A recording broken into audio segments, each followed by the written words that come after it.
Well, tonight we are going to have some fun here. We got a couple of folks on the stage.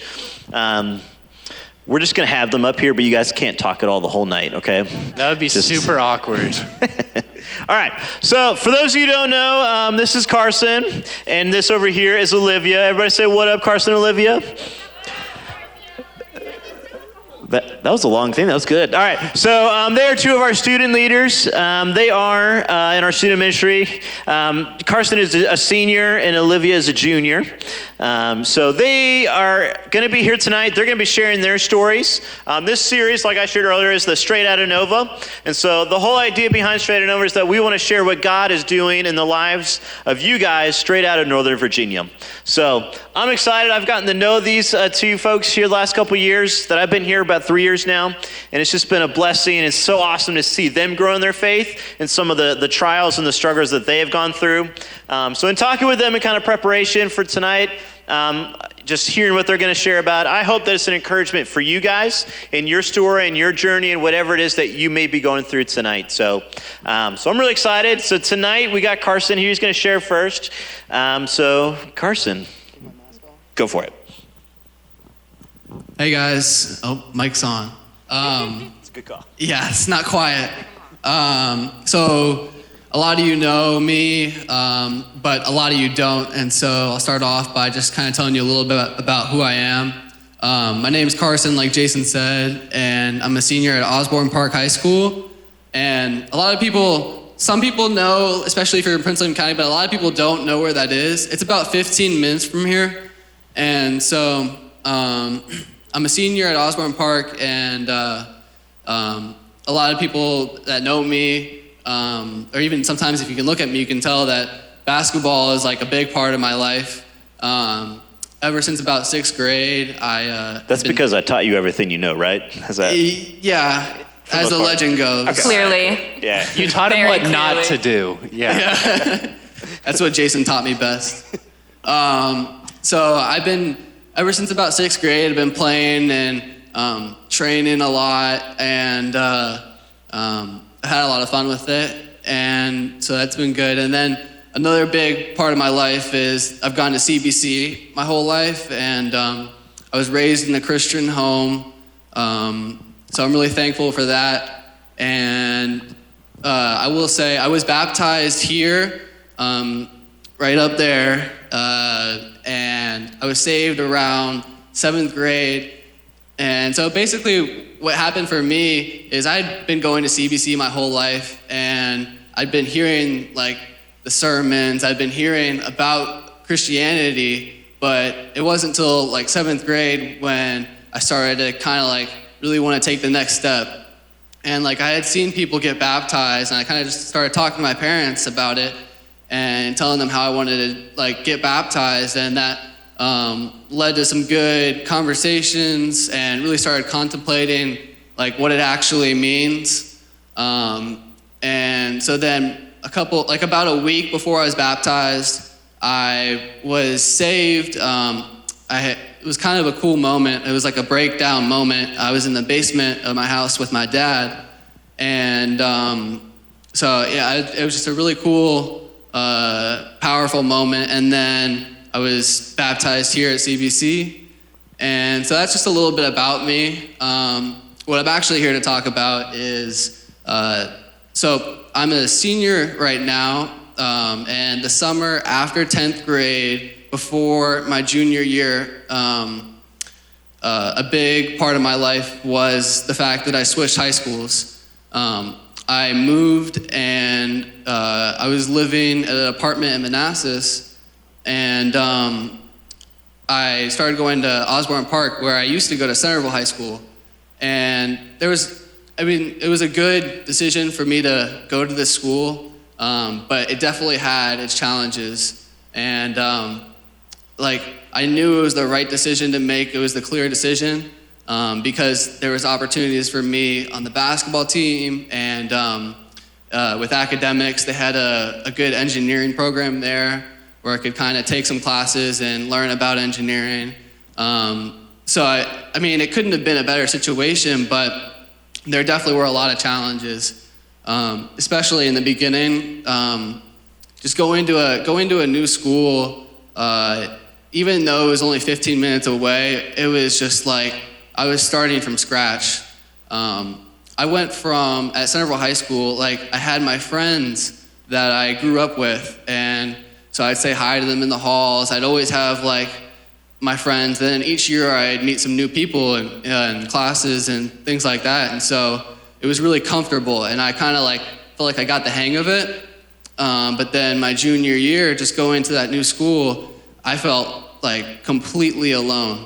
The only people I knew going into it were my teammates, and they're not going to be there in my classes, and they're not going to be there at lunch all the time. And so, yeah, it was rough at first, and like just going to class and not having anyone to talk to, and like school can become really long when you feel like you're alone.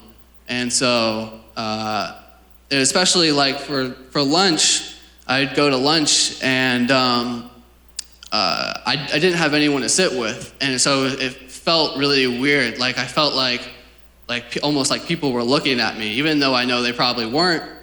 It was just like I could feel that pressure, and so I would just find a spot where nobody was, and I'd be sitting there just trying to get through that 45 minutes or so, like.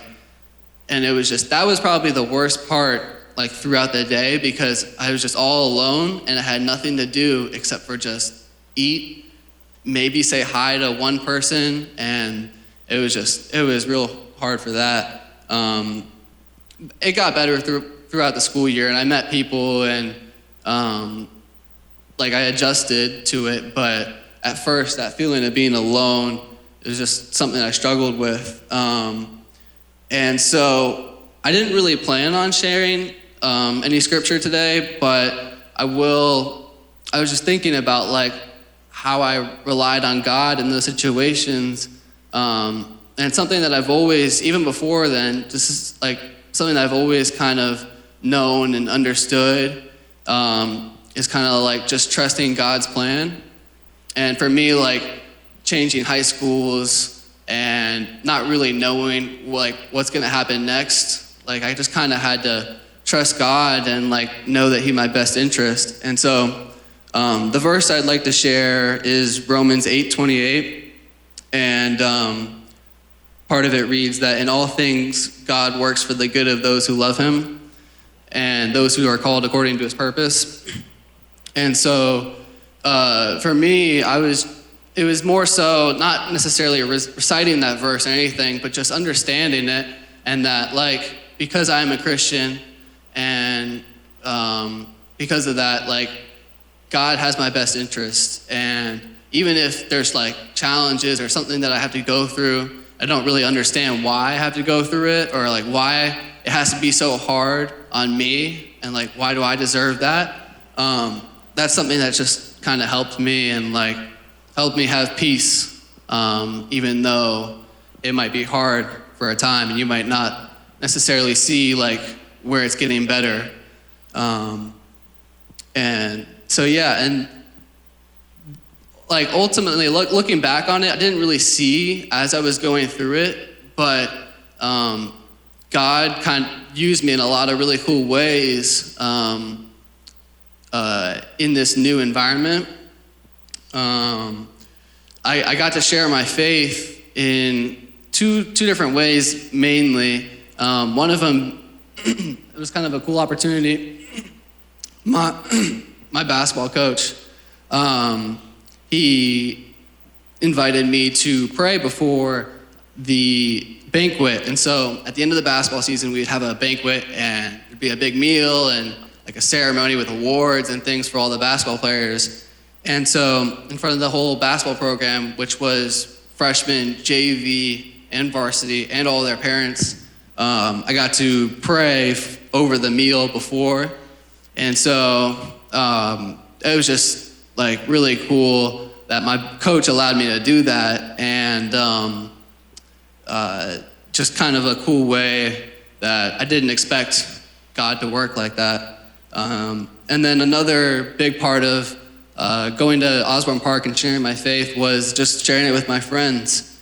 And I wasn't like going up, like, I don't want to put the wrong idea out there. Like, I wasn't just going up to everyone and like telling them about Jesus or anything, but just like when the opportunity presents itself, when like every so often religion comes up in school. Like, religion's a part of life.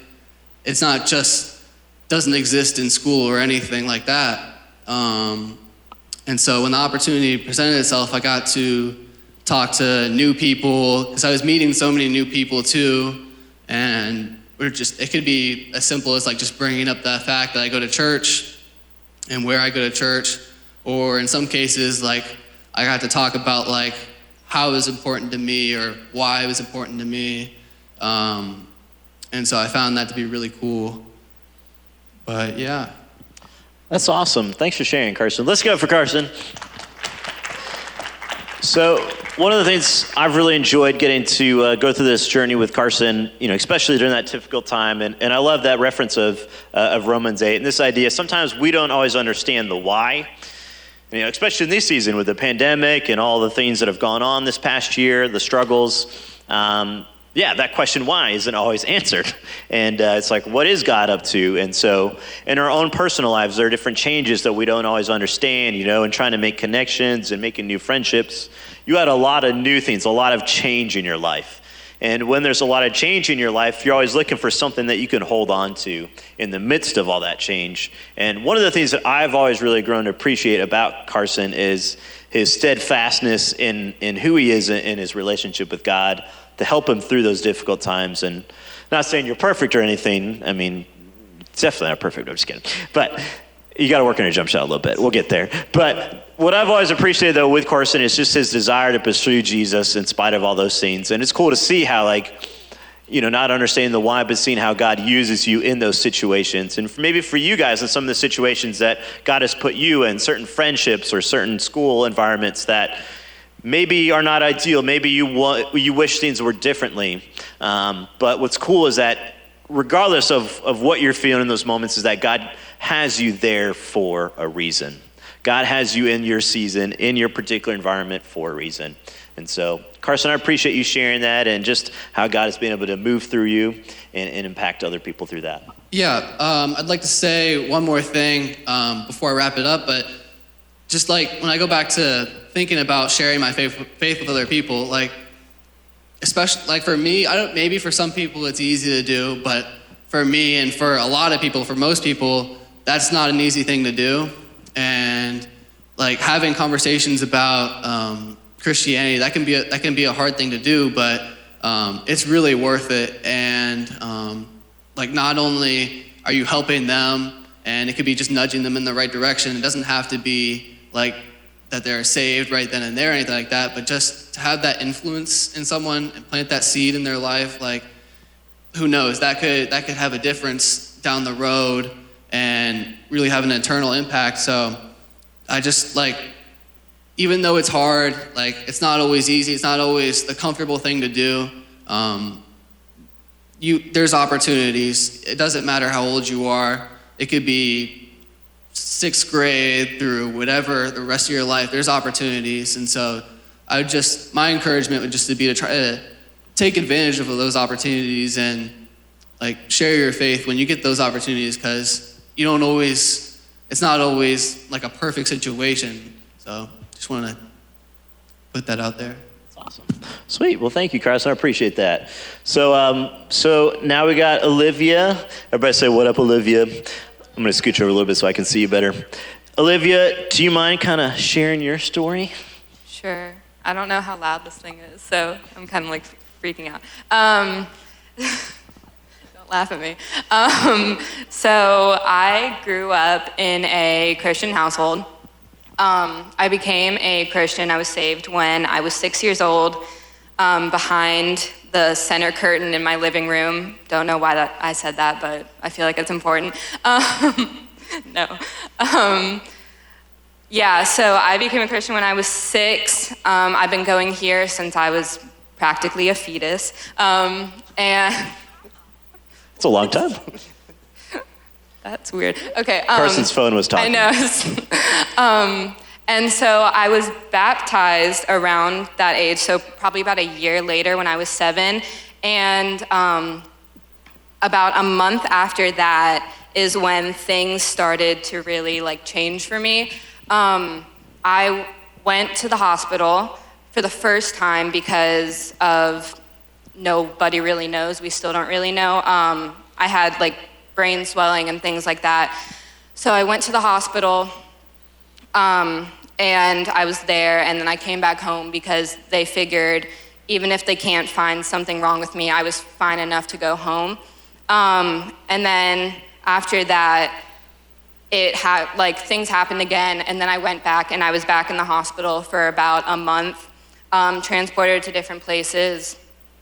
Nobody really knew what was going on. It was kind of a guessing game with all the doctors that I met, and it was a really weird time because it was just one of those things where it's like you let it play out, you just don't know. And so that was a really rough time in my life because I didn't know what was going on, and that period of time didn't just last for a month or 2 months. It lasted for about 10 years, going back and forth to different hospitals, well, not to different hospitals, to the one hospital, going to different doctors, seeing different people, having different tests, and just trying to figure out what was going on. That's the gist. Yeah, so you had a lot of that going on, 10 years, really, because you were sharing like right after you got saved and got baptized, then you started having all these, health issues, right? Yeah. Wasn't around that same period of time? Yeah. So what was it like for you as you're going through that season, not knowing what this is? And it was years and years and years. And I know a couple years ago you started figuring things out. Can you describe that a little bit? Yeah, so in the beginning, it was like probably the most frustrating thing I've ever gone through because,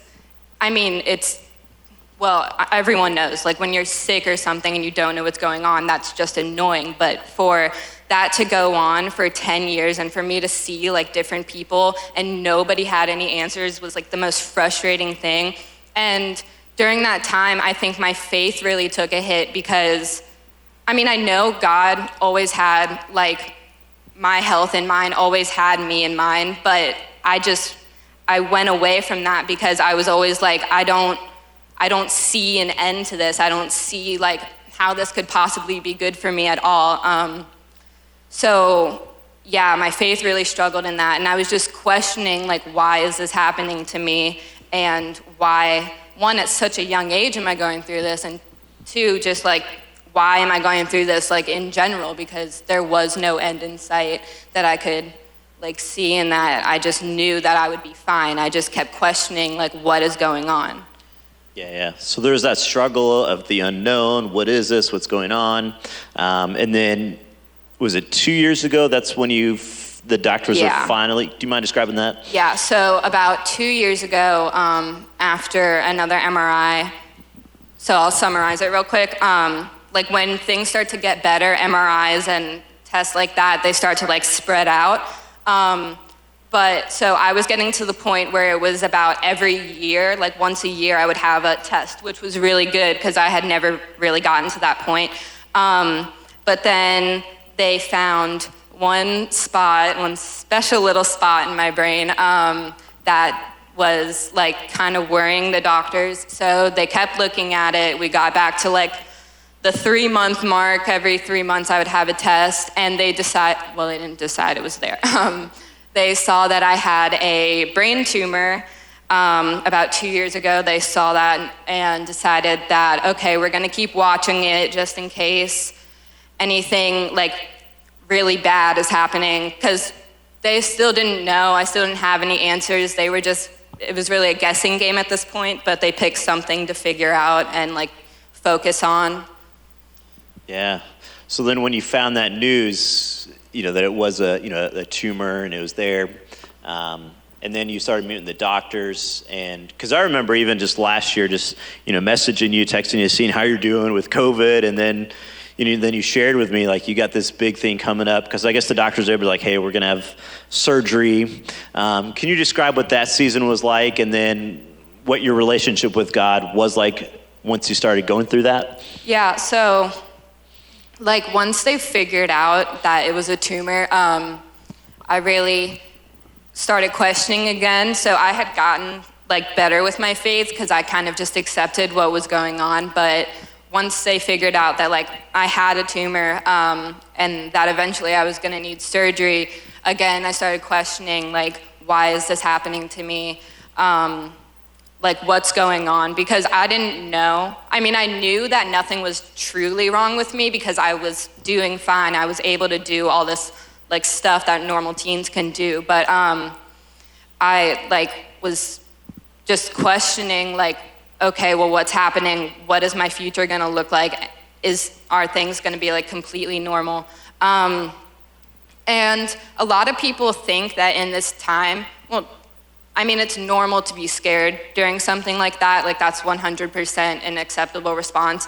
But eventually I hit a point, as Jason described it, like a turning point, where I kind of figured that instead of being worried or instead of being scared, I should take this as an opportunity to really like make the most of life and make the most of the faith that I do have. And so it kind of became a point where I wasn't scared anymore. I was able to see it as, okay, I have this circumstance, what can I do with it? And so from that point, I stopped worrying, and I think that was probably the biggest point, like the biggest thing, that after about 10 years, people would be like, well, why aren't you nervous about this surgery? Aren't you nervous, like during a pandemic, like what's going on with you? And I was like, no, because I know that no matter what happens, even if it's not for what I think is the best thing for me, it's ultimately God's plan, and it's ultimately going to be better for either other people to see or just for me to know that God has had this since the very beginning. Since I was like 6, 7 years old, he's had this under control. And so I think finally getting to that point where I was like gonna be having a surgery and stuff, I was able just to see that it's been under control. I just didn't know it, I didn't realize it, but it's been fine since the very beginning, yeah. That's awesome. So there's the struggle, there's everything going on. The doctors set the schedule for the surgery, during COVID and all the stuff you're explaining.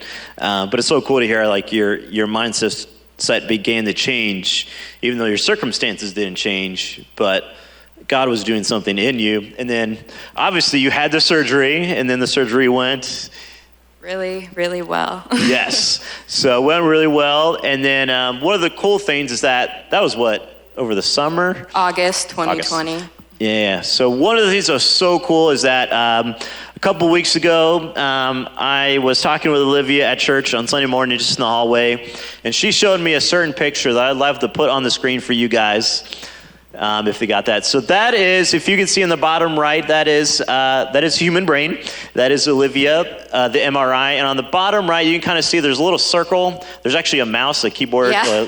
So the mouse is not actually part of the brain, I promise. That's a computer. But it's kind of pointing to, that was the tumor. And there should be another picture, and that's post-surgery.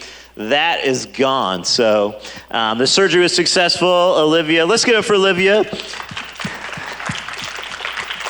So what was so cool in all this, and obviously for the healing to take place, for that to be gone and out of your life, but I love just talking with you that day when you were showing me, like if you guys were able to see Olivia's face, like she was so excited and pumped about like a new beginning. And so do you mind describing kind of a little bit of what you said about this idea of like the identity and some of that? Yeah, so as I said before, it was 10 years. So my identity was pretty much around like going to hospitals, being a patient, getting tested, not knowing. But now that I know like that nothing was seriously wrong with me, and I know that it's over really. It's really just like follow-ups now. I kind of have this question like, well, what do I do now? What do I focus on? Because beforehand, it was always thinking, okay, well, I'm gonna be able to like live life normally, but there may be limits or limits on what I can do. But now it's kind of like I don't really have any limits, and I don't have any reason to put limits on myself for anything. So it's really good that that's not there, and but it's also really like, what's next? Yeah. That's so awesome. So I'm so excited, and it was just cool for me as I was getting to know Olivia and see just her mind shift. Like you could see like how you were getting so involved and getting involved here at church. And Olivia's been someone who's been able to, especially this fall and throughout the spring with one night, just making a big difference. I've seen just in her journey with, even though she was going through all that, she was able to make an impact in a lot of her friends' life, which is so cool because of that mindset began to change. She still had certain circumstances, things in her life, but she didn't allow those things to stop her doing from what God was calling her to do. And so, Olivia, I'm really proud of you. I think it's so awesome. So let's give it up for Olivia. So, yeah. So I'm really excited. I hope that this has been encouragement for you guys to hear Carson and Olivia as they share their stories. Yeah, and if there's one thing that just kind of stuck out to me, just kind of one phrase that I was thinking of as you guys were sharing, is that there's hope in the middle of the struggle.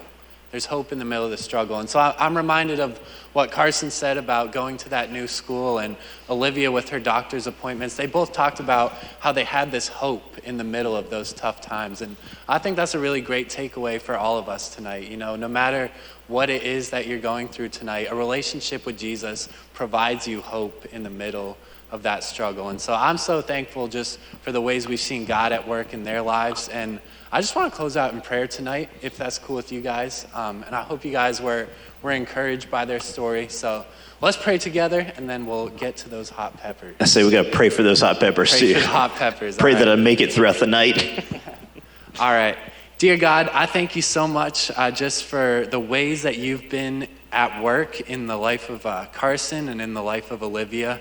God, thank you so much that no matter what we are going through, that like your word says in Romans 8:28, like Carson shared, that it's all going according to your purpose, God. It's your purposes. You have everything in control. And thank you for Jesus, that he came down to this earth, that he died on the cross and resurrected. And because of that, we have an eternal hope in you, Jesus. And so we thank you for that. And I just pray that we're encouraged today by these stories that we've heard about how you're at work, God, and that we can continue to spread this message of hope to others. So it's in your name we pray. Amen.